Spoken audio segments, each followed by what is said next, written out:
Imagine walking into your bathroom, sitting down, and then reaching over to discover nothing. The roll is empty, and there is no backup. In that moment, something so ordinary suddenly becomes the only thing you can think about. Here's the strange truth about toilet paper. You use about 100 rolls every single year. You have done this your entire life, and yet if someone asked you right now how it is actually made, you would probably have no idea. But what if I told you that the soft white roll sitting in your bathroom might have started its life as a crooked tree in a managed forest? Or maybe, just maybe, it was once an old newspaper sitting in someone's recycling bin. Perhaps it was an invoice from an office building or cardboard from a shipping box. Every single day, over 83 million rolls of toilet paper are produced around the world. That is not a typo. 83 million every single day. Behind this number is a multi-billion-dollar global industry, a complex web of machines stretching the length of football fields, and an invisible army of workers who ensure you never have to think about this product until it is gone. This is the story of how toilet paper is actually made, and trust me, it is way more fascinating than you would ever expect. Before we dive into the factory floor, we need to understand how we even got here, because for most of human history, toilet paper simply did not exist. People used whatever they could find: leaves, corn cobs, seashells, sticks, rags dipped in water. The options were, let us say, creative. Then, in 1857, an American entrepreneur named Joseph Gaiety had a simple but revolutionary idea. He began selling flat sheets of manila hemp paper infused with aloe, marketing it as a medical product. Each sheet was watermarked with his name, and just like that, commercially produced toilet paper was born. But here is the twist. Gaiety's version came in flat sheets, like tissues, the roll format we know today. That did not come until later. In 1871, an inventor in Albany, New York, patented perforated rolled toilet paper. It was convenient, easy to dispense, and surprisingly practical. But the public was not ready. Talking about bathroom habits was considered improper, even embarrassing. It was not until 1890, when a Philadelphia-based paper company began mass marketing rolled toilet paper, that the format finally went mainstream. And once it did, there was no going back. Over 150 years of innovation led us here, to an industry worth over $55 billion annually, to a product so essential that during global crises, people have literally fought over it in store aisles. But the real magic is not in the stores, it is in the factories. Here is something most people never consider. Toilet paper can come from two completely different places. The first path starts in a forest. Workers in hard hats oversee massive timber harvesters, machines that can weigh up to 20 tons. These mechanical giants grip a tree trunk, cut it at the base, strip the branches, and section the wood in under a minute. One machine, 1 minute, one tree. But here is an important detail. The trees used for toilet paper are not the tall, straight ones destined for furniture or construction. Paper makers want what the industry calls bad wood. Crooked trunks, trees with flaws, the ones that would otherwise go to waste. The second path starts somewhere very different. Your recycling bin. Old newspapers, office paper, printed documents, cardboard boxes. All of this gets collected by recycling trucks,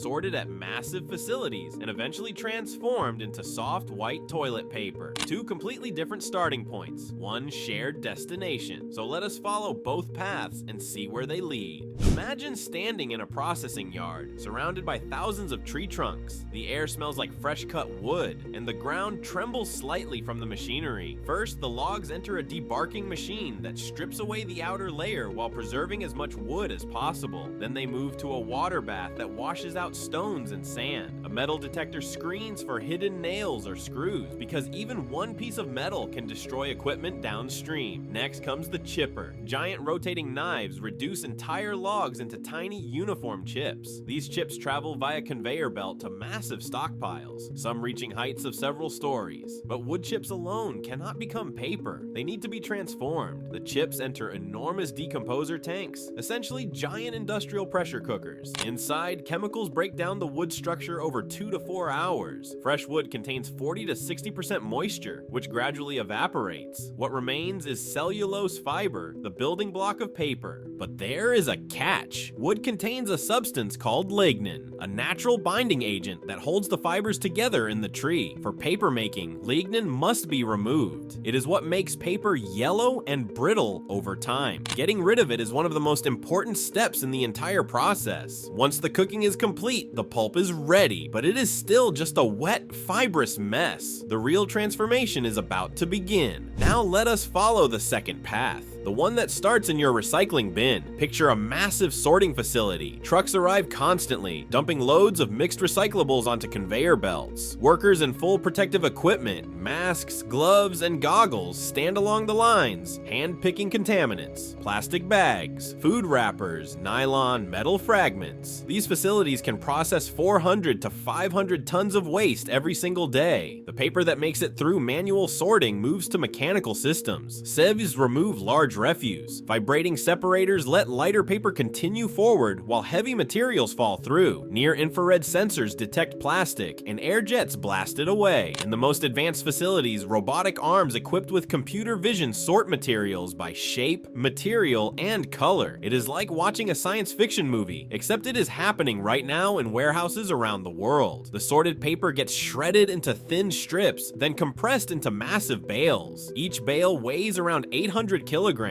And here is an astonishing fact. One single bale can produce over 10,000 rolls of toilet paper. These bales get loaded onto trucks and shipped to paper mills. And that is where the real magic happens. When bales arrive at the factory, they enter a machine called a pulper. Think of it as an industrial blender the size of a small swimming pool. The receiving area is loud, dusty, and constantly in motion. Forklifts shuttle bales from loading docks to the pulper station. Workers guide each load into position, signaling to crane operators overhead. There is a rhythm to it, a choreography developed over years of repetition. Workers load the shredded paper into this massive tank, then add water at a ratio of about 10 parts water to 1 part paper. A high-powered agitator spins at 1,000 to 1,500 rotations per minute, creating a violent vortex that separates individual cellulose fibers. The noise is tremendous, a constant roar punctuated by the slapping of wet pulp against metal walls. Each pulper can process 2 to 10 tons per batch. The process takes anywhere from 10 to 60 minutes depending on the system. Operators watch through small windows, checking the consistency of the slurry. Too thick and it will not flow properly. Too thin and the fibers will not bind. But turning paper into pulp is just the beginning, because recycled paper carries something else: ink. All those printed words, all those images, all that color, it has to go somewhere. And this is where things get clever. The pulp moves to a cleaning stage where it passes through screens that catch staples, plastic bits, and adhesive residue. You would be amazed what ends up in recycled paper. Stickers, tape, the occasional paper clip, all of it has to be filtered out before the pulp can continue. Then comes a process called flotation dinking. Air gets pumped into the mixture, creating millions of tiny bubbles. Special chemicals called surfactants are added, which make ink particles stick to these bubbles. As the bubbles rise to the surface, they carry the ink with them. A dark foam forms on top and gets skimmed away. What started as gray, ink-stained mush gradually becomes cleaner and cleaner. Workers periodically test samples, holding them up to the light to check for remaining discoloration. But the pulp is still not white enough. It still contains 5 to 10%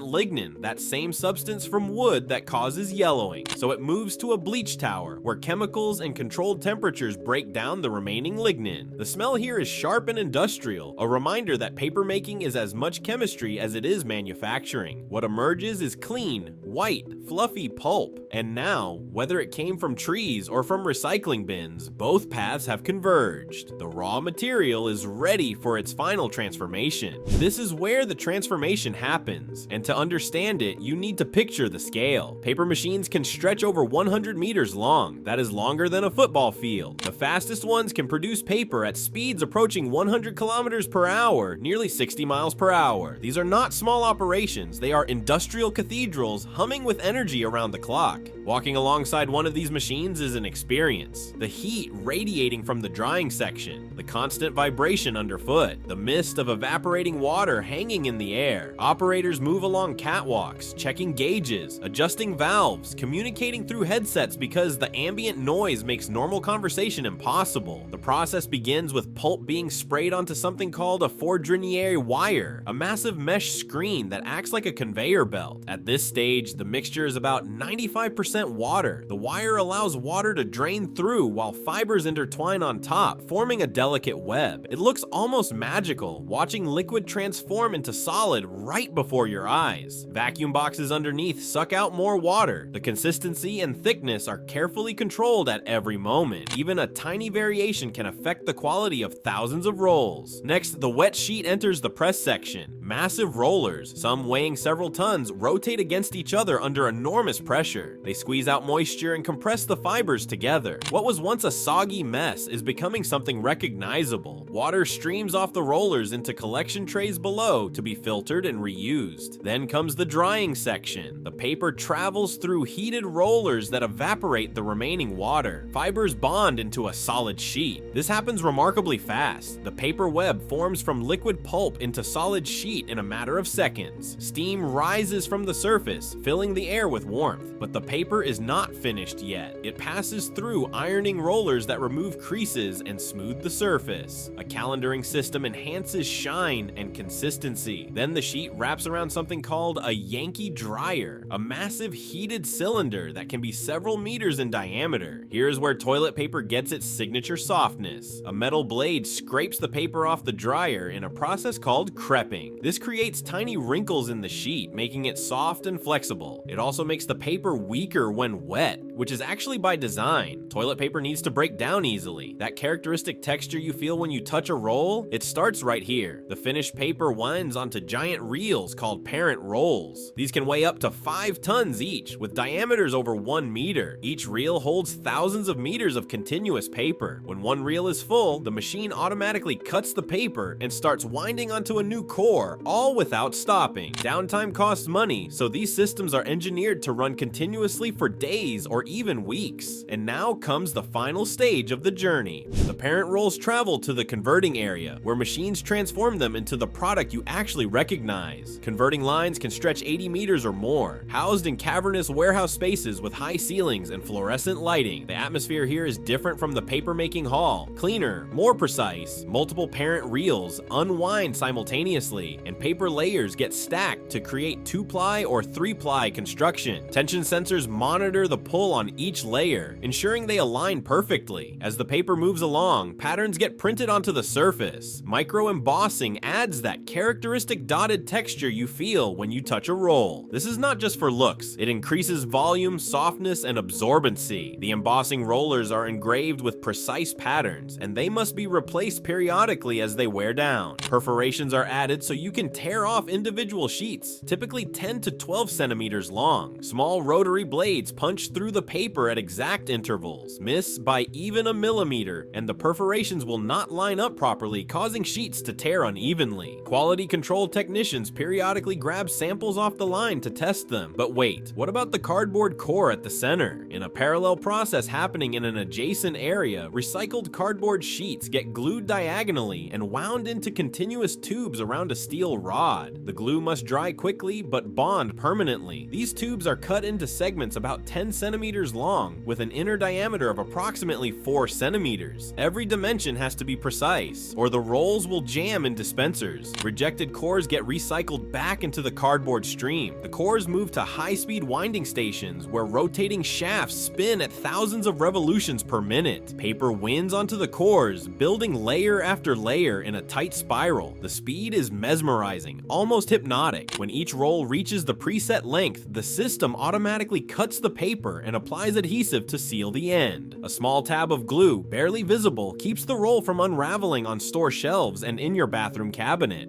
What comes off the line are long tubes called logs, each containing multiple rolls. A high-speed circular saw slices these logs into individual rolls, typically about 10 centimeters wide. Sensors monitor every cut, measuring diameter and detecting any irregularities. A high-speed converting line can produce over 400,000 rolls per day. That number sounds impossible until you watch the line in action, rolls cascading off the machinery in an endless stream. Wrapped and ready, the rolls are made, but they are not done yet. They travel via conveyor to automatic packaging stations where robotic systems wrap them for sale. The packaging area has a different energy, more automated, less hands-on. Human workers here are mostly supervisors, watching screens and intervening only when something goes wrong. Commercial rolls get individually wrapped in paper, a slower process that emphasizes protection over speed. Household rolls get bundled in plastic film, typically in packs of 4 to 30 rolls. The film unfurls from giant spools, enveloping the rolls as they move along the line. Heat sealing presses the plastic edges together with controlled temperature, forming strong, uniform seals that protect the product from moisture, dust, and bacteria. The seals must be tight enough to stay closed during shipping, but easy enough for a customer to tear open. Getting this balance right took years of engineering refinement. Then come the robots. Mechanical arms pick up packages with millimeter precision and place them on pallets following pre-programmed stacking patterns. Sensors ensure stability, checking weight distribution and alignment. Every inch of space is optimized because shipping costs depend on how efficiently pallets are loaded. A poorly stacked pallet can collapse during transit, destroying hundreds of packages at once. Workers conduct final inspections, walking around completed pallets with checklists. The pallets get loaded onto trucks and shipped to distribution centers and stores nationwide. Some rolls travel hundreds or even thousands of miles before reaching their destination. From there, the rolls make their way to shelves, to shopping carts, and eventually to your bathroom. The entire journey from recycled paper to finished roll can take roughly 15 hours in a well-coordinated facility. 15 hours from trash to bathroom essential. Next time you reach for that roll, remember, it traveled through one of the most complex manufacturing processes in the world. From forest or from trash bin through heat and pressure and spinning blades, all to be there exactly when you need it. The most essential product you never think about, until it is gone.